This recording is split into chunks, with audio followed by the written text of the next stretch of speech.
서울 북촌 한옥마을에 가을이 깊어가던 1985년 10월, 윤태하는 할아버지가 남긴 마지막 유산 앞에 서 있었습니다. 32살의 고서 수집가인 그에게는 이 낡은 한옥이 전부였죠.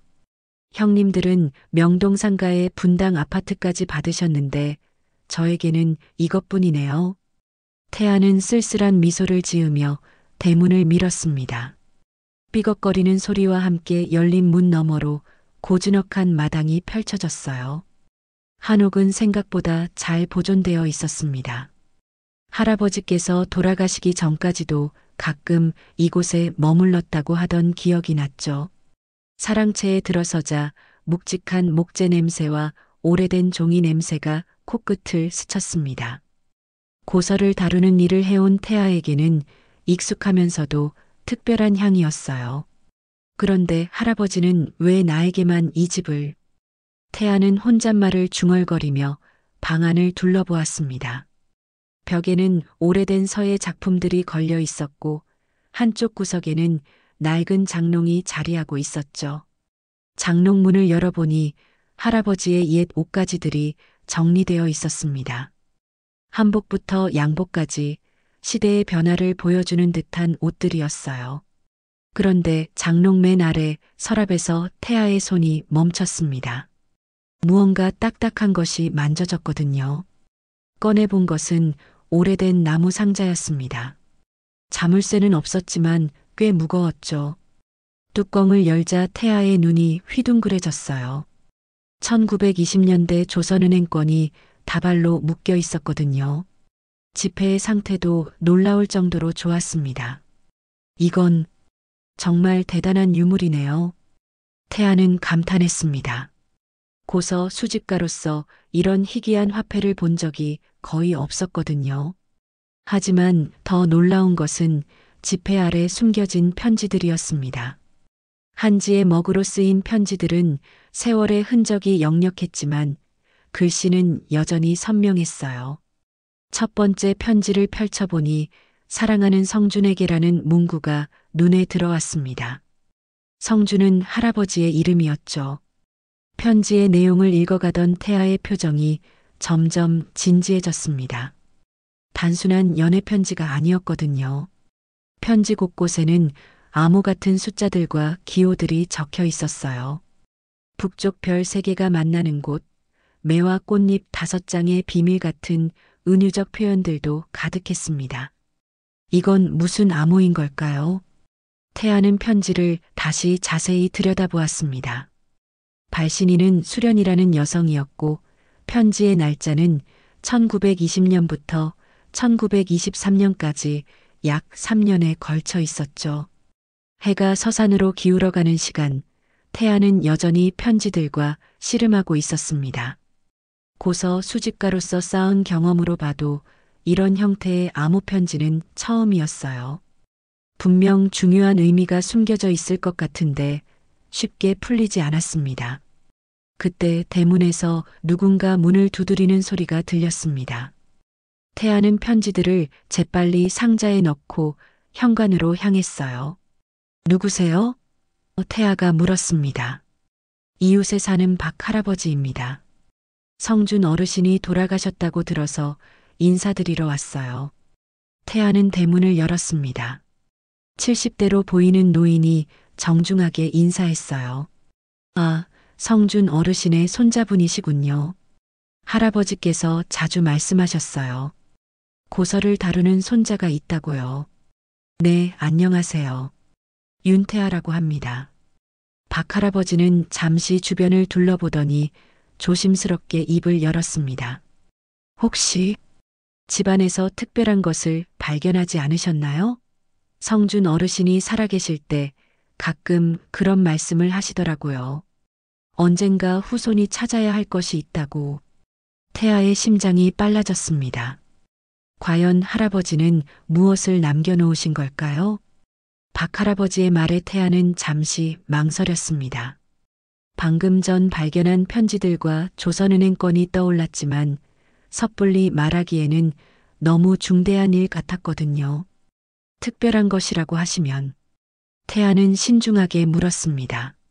아, 제가 너무 성급했나 봅니다.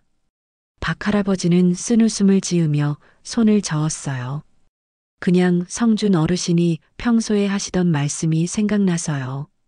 들어가서 차라도 한잔 하시겠어요? 태아는 박할아버지를 사랑채로 안내했습니다. 찻잔을 내오며 자연스럽게 대화를 이어갔죠. 할아버지에 대해 더 자세히 알고 싶습니다. 어떤 분이셨나요? 박할아버지는 찻잔을 들고 잠시 생각에 잠겼어요. 그리고 조심스럽게 입을 열었습니다. 성준 어르신은 참 특별한 분이셨어요. 해방 후에 이 북촌에 정착하셨는데 평소에는 조용하게 지내시면서도 가끔 이상한 손님들이 찾아오곤 했습니다. 이상한 손님들이요? 네, 나이 든 분들이 많았는데 밤늦게 와서 할아버지와 오랫동안 이야기를 나누고 가시더라고요. 그런데 그분들 표정이 모두 심각했어요. 마치 중요한 일을 의논하는 것 같았죠. 태아는 점점 궁금해졌습니다. 편지에서 본 암호들과 박 할아버지의 증언이 어딘가 연결되는 것 같았거든요. 혹시 할아버지께서 일제강점기에 무슨 일을 하셨는지 아시나요? 박 할아버지의 표정이 갑자기 어두워졌어요. 찻잔을 내려놓고 주변을 살피더니 목소리를 낮췄습니다. 그 시절 일은 함부로 말하기 어려운 것들이 많아요. 하지만 성준 어르신이 평범한 분은 아니셨다는 건 분명합니다. 해방 후에도 가끔 수련이라는 이름을 부르시며 혼잣말을 하시곤 했어요. 태아는 깜짝 놀랐습니다. 그동안 남성 중심으로 서술되었던 독립운동사에 수련이요? 어떤 분인가요? 글쎄요. 정확히는 모르겠지만 아마 할아버지의 옛 연인이 아니었을까 싶어요. 가끔 그 이름을 부르실 때 표정이 무척 애틋하셨거든요. 하지만 한 번도 자세한 이야기는 해주지 않으셨어요. 박 할아버지는 잠시 망설이더니 더 중요한 이야기를 꺼냈습니다.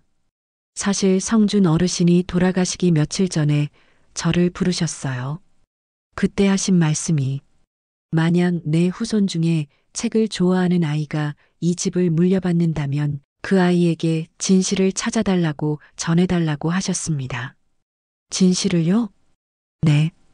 그리고 또 하나 북쪽 담벼락 아래 묻힌 매화나무 밑을 찾아보라고도 하셨어요. 태아의 가슴이 뛰기 시작했습니다. 매화라는 단어는 편지에서도 본 적이 있었거든요. 지금 그 매화나무가 있나요? 있을 거예요. 뒷마당 북쪽 담벼락 쪽에 오래된 매화나무가 한 그루 있거든요. 성준 어르신이 특히 아끼시던 나무였죠. 두 사람은 찻잔을 비우고 뒷마당으로 향했습니다. 해가 완전히 지고 어둠이 내리기 시작한 시간이었어요. 손전등을 들고 북쪽 담벼락을 따라 걷자 정말로 오래된 매화나무 한 그루가 서 있었습니다. 바로 이 나무입니다. 박 할아버지가 매화나무를 가리켰어요. 성준 어르신이 매년 봄이면 이 나무 아래서 혼자 술을 드시곤 했죠. 태아는 나무 주변을 자세히 살펴보았습니다. 뿌리 부근의 흙이 다른 곳과 약간 달라 보였어요. 마치 누군가 파고 메운 흔적 같았습니다. 여기를 파봐야 할 것 같은데요. 태아가 중얼거렸습니다. 그러시죠. 내일 낮에 삽을 가져다 드릴게요. 박 할아버지가 제안했어요. 그때 갑자기 담 너머에서 인기척이 들렸습니다. 두 사람은 동시에 그쪽을 바라봤어요. 하지만 어둠 속에서는 아무것도 보이지 않았습니다. 누군가 우리 대화를 엿듣고 있었던 건 아닐까요? 태아가 불안하게 물었습니다. 박 할아버지도 표정이 어두워졌어요. 요즘 이 동네에 낯선 사람들이 자주 나타납니다. 성준 어르신이 돌아가신 후로 더 자주 보이는 것 같아요. 낯선 사람들이요? 네, 정장을 입은 젊은 사람들인데 마치 무언가를 찾는 것 같더라고요. 혹시 태아 씨도 조심하셨으면 좋겠어요. 태아는 갑자기 등골이 서늘해졌습니다. 할아버지가 남긴 비밀이 생각보다 훨씬 위험한 것일지도 모른다는 생각이 들었거든요. 내일 다시 뵙겠습니다. 박 할아버지는 조심스럽게 작별 인사를 하고 돌아갔어요. 혼자 남은 태아는 다시 사랑채로 돌아가 편지들을 꺼냈습니다. 이번에는 더욱 신중하게 읽어봤죠. 그리고 마침내 하나의 단서를 발견했습니다. 편지 중 하나에 매화꽃 5잎이 가리키는 곳에 조선의 미래가 숨어 있다는 문장이 있었거든요. 이튿날 새벽 태아는 잠을 이루지 못했습니다. 밤새 편지들을 읽고 또 읽으며 암호의 의미를 찾으려 했지만 여전히 명확한 해답을 얻지 못했거든요. 매화꽃 5잎이라는 표현이 계속 머릿속을 맴돌았습니다. 오전 9시경 약속대로 박 할아버지가 삽과 호미를 들고 찾아왔어요. 밤새 잘 주무셨어요? 박 할아버지가 걱정스럽게 물었습니다. 네, 덕분에 잘 잤습니다. 태아는 거짓말을 했죠. 밤새 뒤척이며 편지들을 분석했다는 말은 할 수 없었거든요. 두 사람은 뒷마당으로 향했습니다. 아침 햇살 아래서 본 매화나무는 더욱 고풍스러워 보였어요. 굵은 줄기와 구불구불한 가지들이 세월의 무게를 말해주고 있었습니다. 어디부터 파볼까요? 태아가 물었습니다. 박 할아버지는 나무 주변을 자세히 살펴보더니 한 곳을 가리켰어요. 여기 흙이 다른 곳보다 부드러워 보이네요. 태아가 조심스럽게 삽을 넣기 시작했습니다. 얕지 않은 깊이까지 파내려 가야 했어요. 1시간 정도 지났을 때 삽 끝에 딱딱한 무언가가 걸렸습니다. 뭔가 있어요. 태아는 흥분했습니다. 더욱 조심스럽게 흙을 파내자 기름종이에 쌓인 네모난 상자가 모습을 드러냈어요. 상자는 생각보다 컸고 무게도 상당했습니다. 이걸 할아버지께서 묻어두신 건가 봅니다. 태아는 상자를 조심스럽게 들어 올렸어요. 사랑채로 옮겨 상자를 열어보니 또 다른 편지들과 함께 놀라운 것들이 들어 있었습니다. 오래된 지도, 은행 통장, 그리고 일본어로 쓰인 문서들이었어요. 이건 일제강점기 문서들 같은데요. 태아는 일본어 문서를 들여다보며 말했습니다. 고서 수집가로 일하면서 일본어도 어느 정도 익혔거든요. 문서들을 자세히 살펴보니 조선은행과 관련된 자금 이동 내역들이었습니다. 그런데 놀라운 것은 그 금액의 규모였어요. 현재 가치로 환산하면 천문학적인 수준이었습니다. 이 돈들이 모두 어디로 간 걸까요? 태아는 의문스러워했습니다. 박 할아버지도 문서들을 보며 놀라워했어요. 성준 어르신이 이런 것들을 갖고 계셨다니. 그때 새로 발견한 편지 중 하나가 태아의 시선을 끌었습니다. 다른 편지들과 달리 봉투에 밀랍으로 봉인이 되어 있었거든요. 이건 아직 열어보지 않은 편지인 것 같네요. 태아는 조심스럽게 밀랍을 떼어냈습니다. 편지를 펼치자 수려한 글씨로 쓰인 긴 내용이 나타났어요. 사랑하는 성준에게 이 편지를 읽고 계신다면 이미 저는 이 세상에 없을 것입니다. 우리가 함께 지켜온 비밀을 이제 당신 혼자 감당해야 하는군요. 조선의 미래를 위해 우리가 모은 자금, 그리고 그 자금의 진짜 용도를 당신만이 알고 계시니까요. 북촌의 집 지하에 숨겨둔 것들을 찾으세요. 대청마루 아래 3번째 널빤지를 드러내면 철상자가 있을 겁니다. 그 안에는 모든 진실이 담겨 있어요. 하지만 조심하세요. 일본 관원들이 아직도 우리를 찾고 있습니다. 그들은 그 돈이 독립군 자금이라는 것을 알고 있거든요. 만약 당신에게 후손이 있다면 그 아이에게 이 비밀을 전해주세요. 조선이 광복된 후에도 우리의 사명은 끝나지 않을 테니까요. 영원히 당신을 사랑하는 수련 올림. 태아는 편지를 읽고 충격에 빠졌습니다. 할아버지가 독립운동 자금책이었다는 것, 그리고 그 자금이 아직도 어딘가에 숨겨져 있다는 것을 알게 되었거든요. 박 할아버지, 이걸 보세요. 태아는 편지를 보여주었습니다. 박 할아버지는 편지를 읽고 나서 한참 동안 말이 없었어요. 그리고 마침내 입을 열었습니다. 그래서 성준 어르신이 평생 그렇게 조심스럽게 사셨군요. 해방된 지 40년이 지났는데도 지하에 뭔가 더 숨겨져 있다고 하는데 대청마루를 확인해 봐야겠어요. 태아가 말했습니다. 두 사람은 대청마루로 향했습니다. 넓은 마룻바닥의 널빤지들을 하나씩 확인해 보기 시작했어요. 세 번째 널빤지를 찾는 데는 그리 오래 걸리지 않았습니다. 널빤지를 조심스럽게 드러내자 정말로 작은 지하 공간이 나타났어요. 그 안에는 편지에서 말한 대로 철상자가 하나 놓여 있었습니다. 정말 있네요. 태아는 감탄했습니다. 철상자를 꺼내 열어보니 또 다른 놀라운 것들이 들어 있었어요. 독립군들의 사진, 자금 분배 계획서, 그리고 해방 후 남은 자금의 운용 계획까지. 그런데 가장 놀라운 것은 마지막 문서였습니다. 1950년 한국 전쟁 당시 작성된 것으로 남은 독립운동 자금을 전쟁 고아들과 유가족들을 위해 사용하겠다는 할아버지의 다짐이 적혀 있었거든요. 할아버지는 정말 대단한 분이셨네요. 태아는 숙연해졌습니다. 그때 갑자기 대문에서 노크 소리가 들렸습니다. 하지만 이번에는 평소와 다른 급한 소리였어요. 박 할아버지와 태아는 서로를 바라보며 긴장했습니다. 과연 누가 찾아온 것일까요? 대문 밖에서 들려오는 노크 소리는 점점 더 급해졌습니다. 태아와 박 할아버지는 재빨리 철상자와 문서들을 다시 지하 공간에 숨기고 널빤지를 제자리에 놓았어요. 누구세요? 태아가 조심스럽게 물었습니다. 택배입니다. 밖에서 젊은 남성의 목소리가 들렸어요. 하지만 태아는 택배를 주문한 적이 없었습니다. 박 할아버지와 눈빛을 주고받으며 조심스럽게 대문으로 향했죠.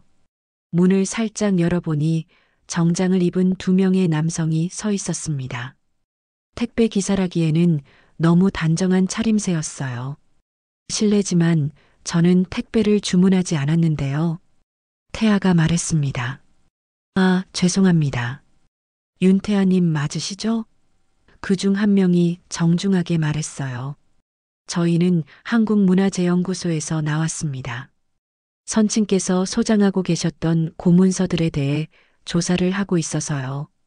태아는 당황했습니다.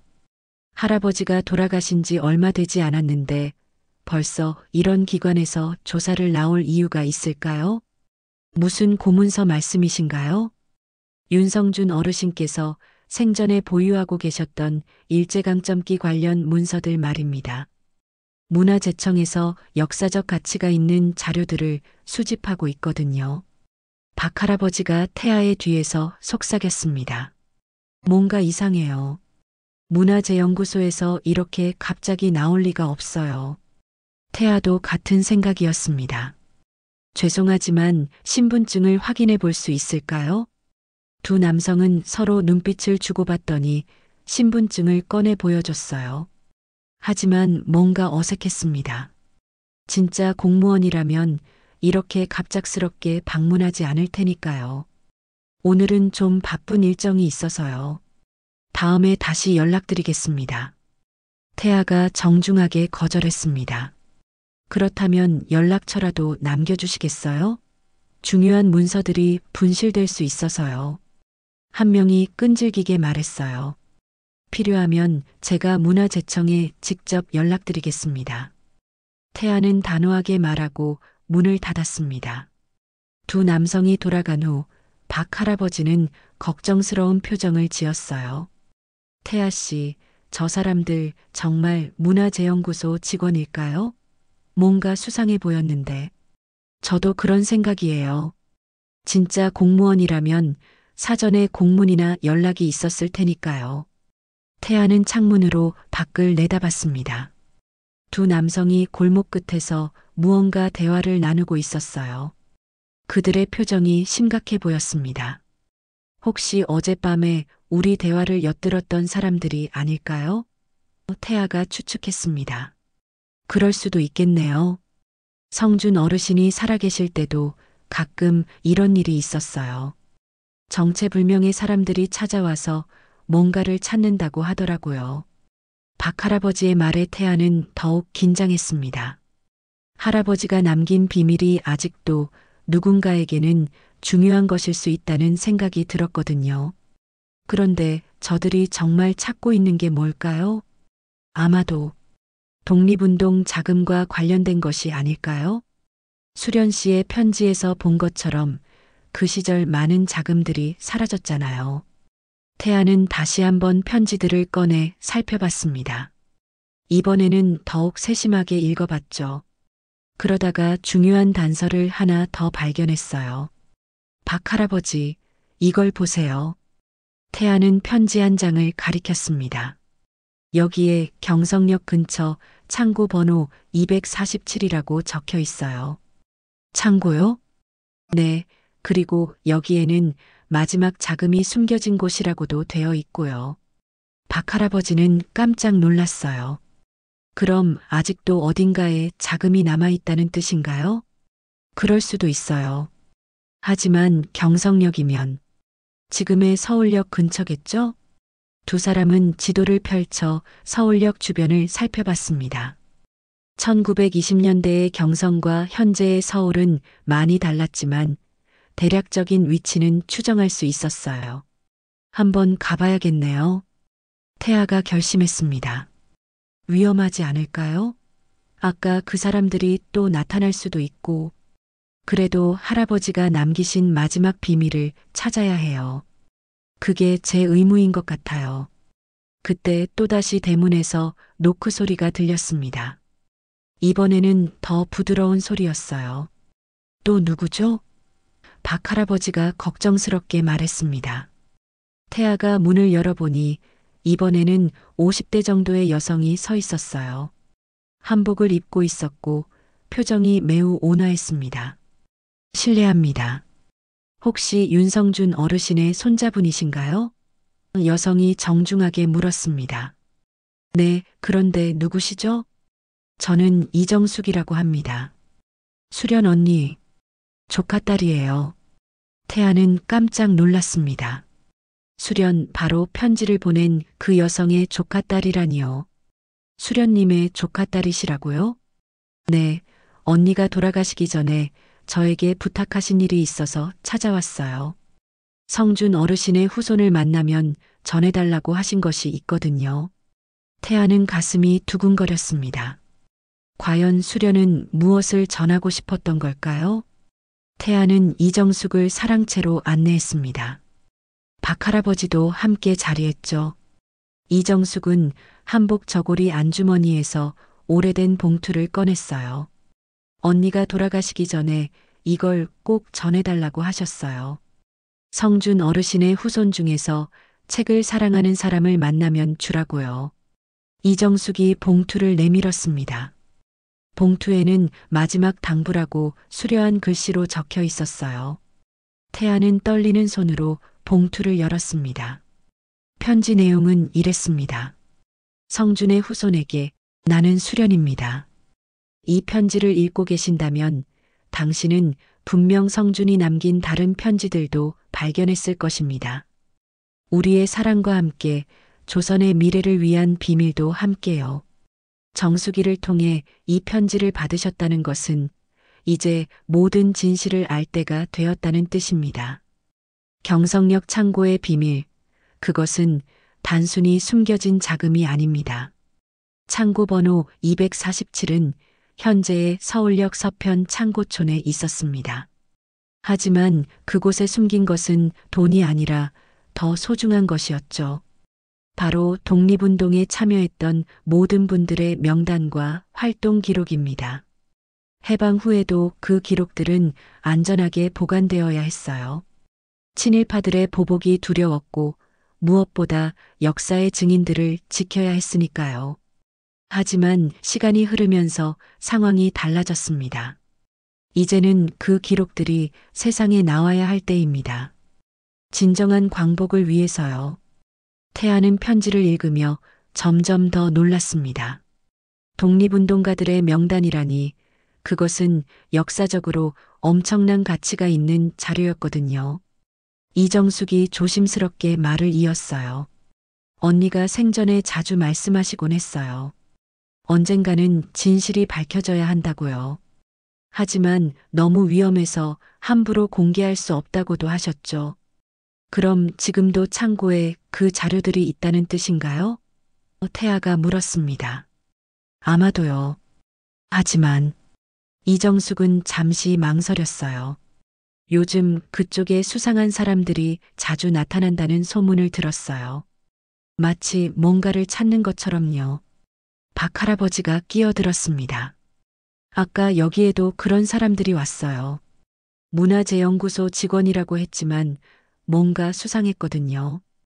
이정숙의 표정이 어두워졌어요. 역시 그들이 움직이기 시작했군요. 그들이요? 친일파 후손들과 그들과 연결된 세력들이에요. 독립운동 자료가 공개되면 곤란한 사람들이 아직도 많거든요. 태아는 상황이 생각보다 심각하다는 것을 깨달았습니다. 단순히 역사적 호기심으로 시작한 일이 큰 위험을 동반할 수도 있겠다는 생각이 들었어요. 그럼 어떻게 해야 할까요? 태아가 물었습니다. 이정숙은 한지에 뭔가를 적기 시작했어요. 창고의 정확한 위치와 들어가는 방법을 알려드릴게요. 하지만 절대 혼자 가시면 안 돼요. 누구와 함께 가야 하나요? 믿을 만한 언론인이나 역사학자와 함께 가세요. 그래야 자료들이 안전하게 세상에 공개될 수 있어요. 그때 갑자기 밖에서 차 소리가 들렸습니다. 여러 대의 차가 동시에 멈춰서는 소리였어요. 세 사람은 긴장한 채로 창문으로 밖을 내다봤습니다. 정말로 검은색 승용차 세 대가 골목 입구를 막고 있었어요. 저들이 벌써 왔네요. 이정숙이 급하게 말했습니다. 태아 씨, 지금 당장 이 집을 떠나야 해요. 하지만 할아버지의 유품보다 당신의 안전이 더 중요해요. 그리고 이정숙은 작은 열쇠를 태아에게 건넸습니다. 이건 창고의 열쇠예요. 언니가 평생 간직하고 계시던 것이죠. 밖에서 발소리가 들려왔습니다. 여러 명이 대문 쪽으로 다가오고 있었어요. 뒷문으로 나가세요.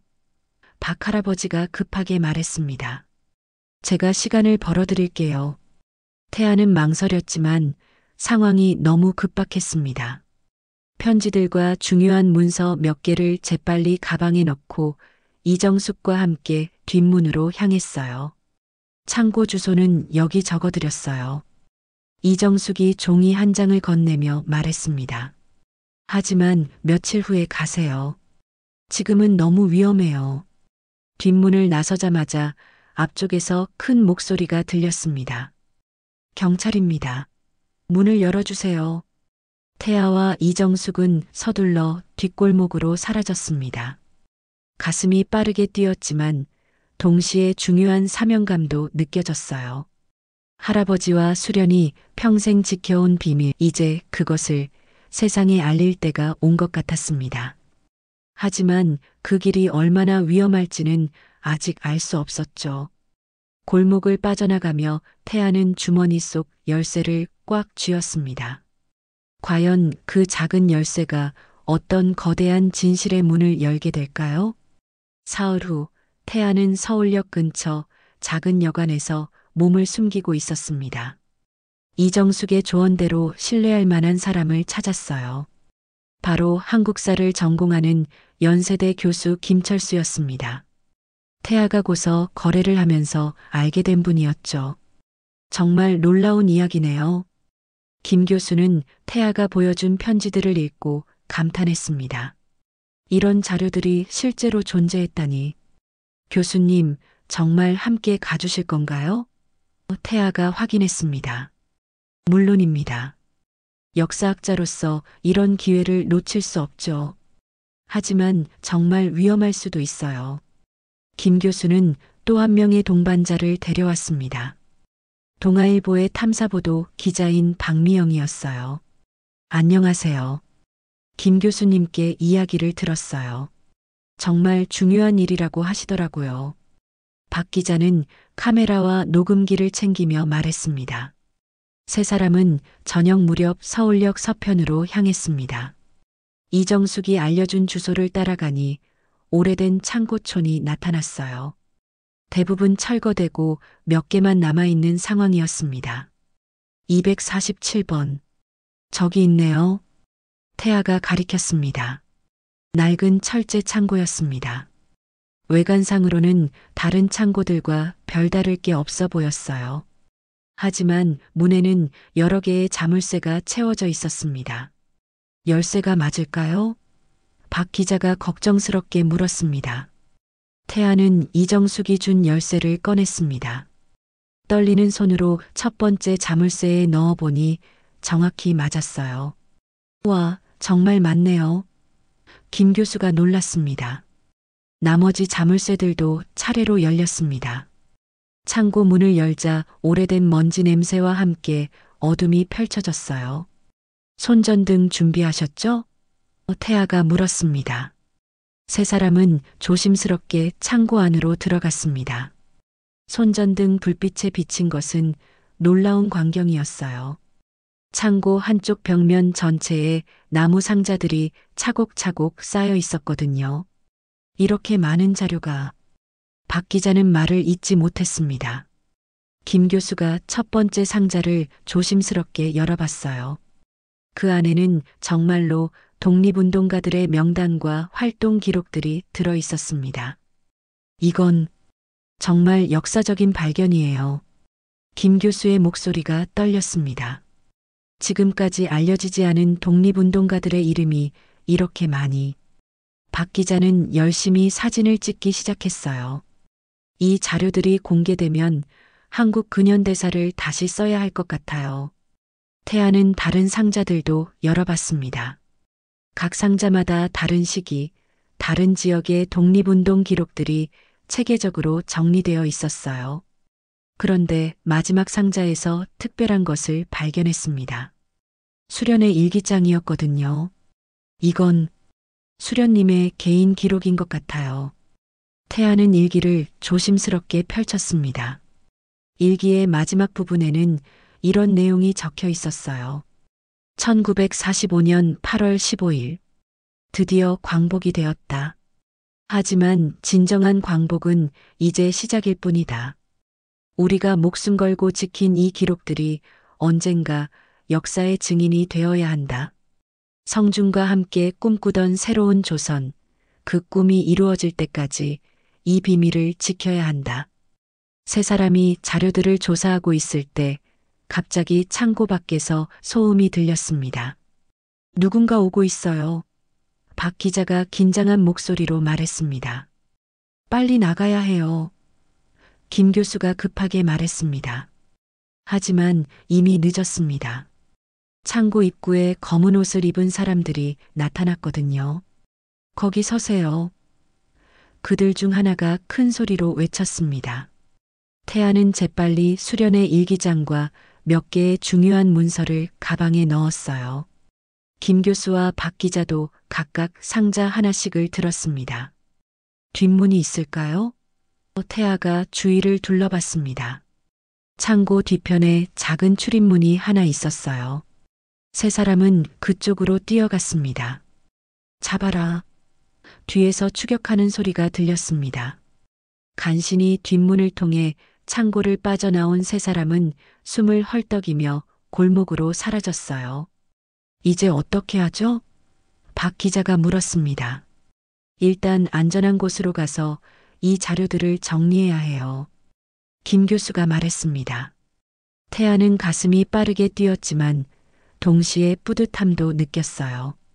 할아버지와 수련이 지킨 비밀을 드디어 세상에 알릴 수 있게 되었거든요. 이제 진짜 시작이네요.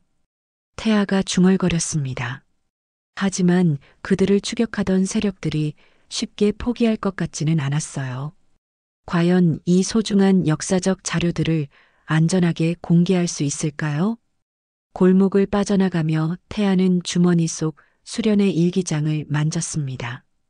그 안에는 아직도 공개되지 않은 더 큰 비밀이 숨어 있을지도 모르니까요. 서울 시내 한 작은 모텔에서 태아와 김 교수, 박 기자는 밤새 창고에서 가져온 자료들을 정리했습니다. 수련의 일기장을 펼쳐놓고 한 장 한 장 읽어가는 과정에서 놀라운 사실들이 계속 드러났어요. 이것 좀 보세요. 김 교수가 일기의 한 페이지를 가리켰습니다. 여기에 현재 정치인들의 조부나 증조부로 보이는 이름들이 친일 행적과 함께 기록되어 있네요. 박 기자는 흥분했습니다. 이런 기록이 공개되면 정말 큰 파장이 일 것 같아요. 하지만 뭔가요? 태아가 물었습니다. 이런 자료들 때문에 목숨을 잃을 수도 있어요. 아까 우리를 추격했던 사람들이 그냥 포기할 것 같지 않거든요. 김 교수도 심각한 표정을 지었어요. 맞습니다. 이 자료들의 가치를 생각하면 숨기고 싶어 하는 세력들이 어떤 수단이든 쓸 수 있어요.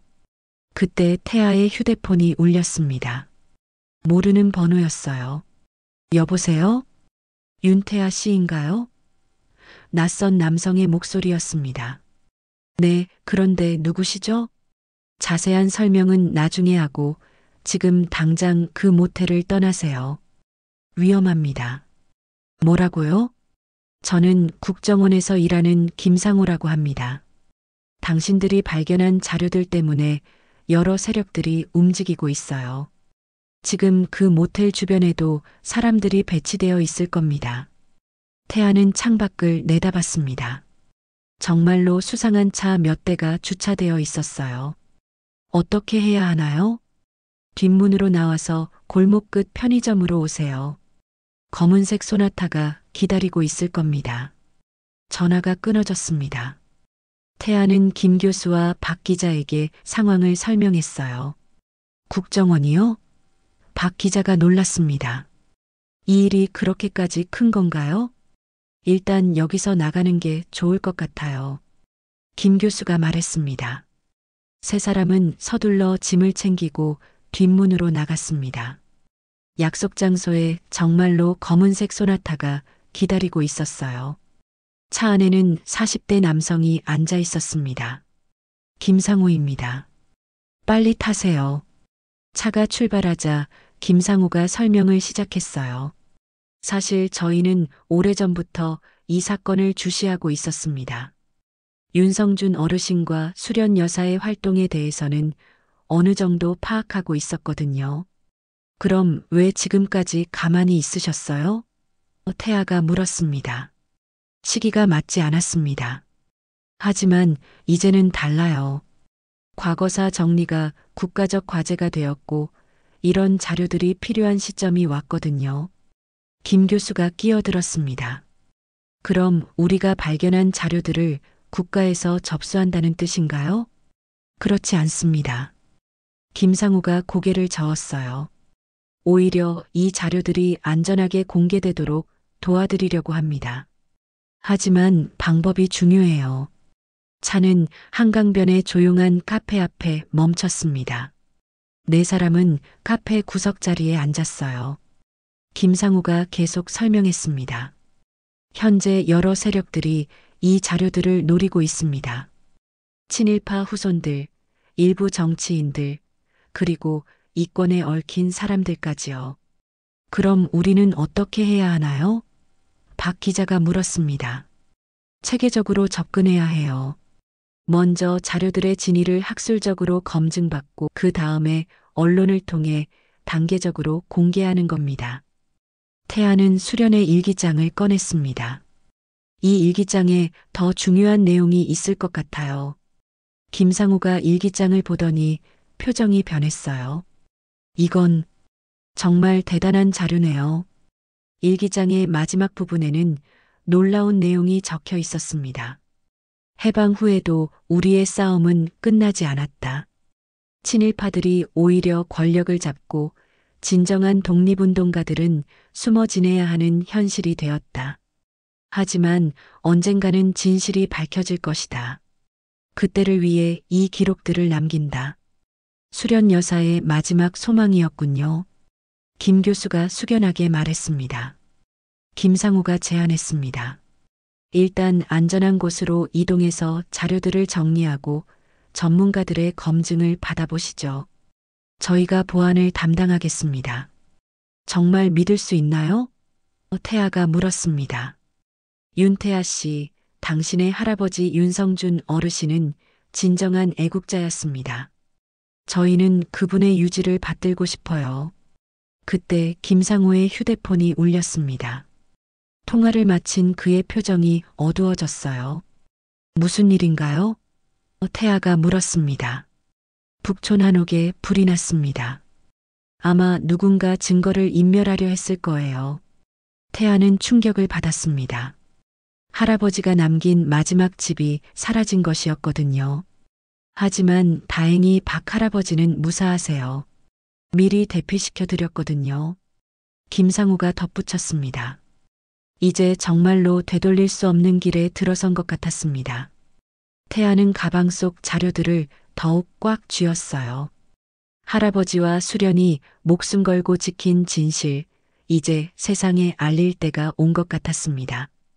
한 달 후 서울의 한 대학교 강당에서 역사적인 기자회견이 열렸습니다. 태아는 단상 위에서 수많은 기자들과 역사학자들을 바라보고 있었어요.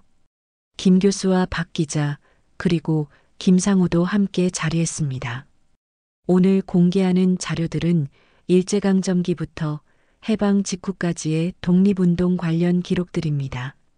김 교수가 마이크 앞에서 설명했어요.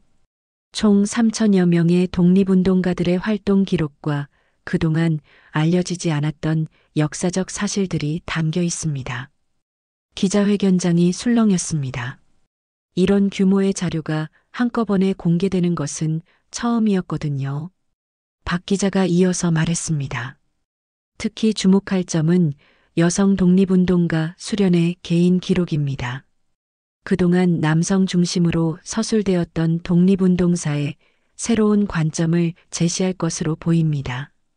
태아는 떨리는 목소리로 발언을 시작했습니다. 저는 이 자료들을 발견한 윤태아입니다. 처음에는 단순히 할아버지의 유품을 정리하는 일이었지만 결과적으로 우리 역사의 소중한 기록들을 찾게 되었습니다. 할아버지 윤성준과 수련 여사는 평생을 걸쳐 이 자료들을 지켜왔습니다. 위험을 무릅쓰고도 진실을 후세에 전하고자 했던 그분들의 뜻을 받들어 오늘 이 자리에서 공개하게 되었습니다. 기자 중 한 명이 질문했습니다. 자료 공개 과정에서 위험한 일들도 있었다고 들었는데요. 김상우가 대답했습니다. 일부 세력들의 방해가 있었던 것은 사실입니다. 하지만 국가기관과 학계, 언론이 협력하여 자료들을 안전하게 보존하고 공개할 수 있었습니다. 이번 자료 공개로 인해 어떤 변화를 기대하십니까? 또 다른 기자가 물었습니다. 김 교수가 답했어요. 무엇보다 그동안 묻혀 있었던 독립운동가들의 명예가 회복될 것입니다. 또한 친일 행위에 대한 정확한 기록을 통해 올바른 역사인식이 정립될 것으로 기대합니다. 기자회견이 끝난 후 태아는 혼자 북촌을 찾았습니다. 불에 탄 한옥터에는 이제 새로운 건물이 올라가고 있었어요. 하지만 뒷마당의 매화나무는 여전히 그 자리에 서 있었습니다. 박 할아버지가 다가왔습니다. 태아 씨, 오늘 기자회견 잘 봤어요. 성준 어르신이 정말 기뻐하실 것 같아요. 할아버지와 수련님이 바라던 일을 드디어 해낸 것 같아요. 태아는 매화나무를 바라보며 말했습니다. 그때 이정숙이 나타났어요. 손에는 작은 꽃다발을 들고 있었습니다. 언니가 좋아했던 매화꽃이에요. 이정숙은 나무 아래 꽃을 놓으며 말했습니다. 언니가 평생 꿈꿔왔던 일이 드디어 이뤄졌네요. 세 사람은 잠시 조용히 서 있었습니다. 매화나무 위로 봄바람이 불어왔어요. 그런데 태아 씨는 이제 어떻게 하실 건가요? 박 할아버지가 물었습니다. 계속 고서 일을 하면서 이런 역사적 자료들을 찾는 일도 병행하려고 해요. 할아버지처럼 역사의 증인 역할을 하고 싶거든요. 이정숙이 미소를 지었습니다. 언니가 그런 말씀을 하시곤 했어요. 진실은 언젠가 반드시 빛을 본다고요. 며칠 후 태아는 새로운 사무실에서 연락을 받았습니다. 전국 각지에서 비슷한 역사 자료들을 발견했다는 제보들이 계속 들어오고 있었어요. 김 교수와 박 기자도 함께 새로운 프로젝트를 시작했습니다. 잊혀진 역사 찾기라는 이름으로 시민들과 함께 숨겨진 역사를 발굴하는 일이었죠. 어느 날 저녁 태아는 수련의 일기장을 다시 펼쳐봤습니다. 마지막 페이지에 적힌 글귀가 눈에 들어왔어요. 역사는 승자의 기록이 아니라 진실을 추구하는 모든 이들의 것이다. 오늘 우리가 심는 진실의 씨앗이 후손들에게 올바른 역사로 자라나기를 바란다. 태아는 창밖을 바라봤습니다. 북촌 한옥마을의 기와 지붕들이 노을에 물들어가고 있었어요. 할아버지와 수련이 꿈꾸었던 새로운 세상이 조금씩 현실이 되어가고 있었습니다. 그리고 멀지 않은 어느 날 또 다른 누군가가 역사의 진실을 찾기 위해 나설 것이라는 확신이 들었어요. 마치 태아가 그랬던 것처럼요. 북촌 하늘 아래 새로운 역사가 써져가고 있었습니다.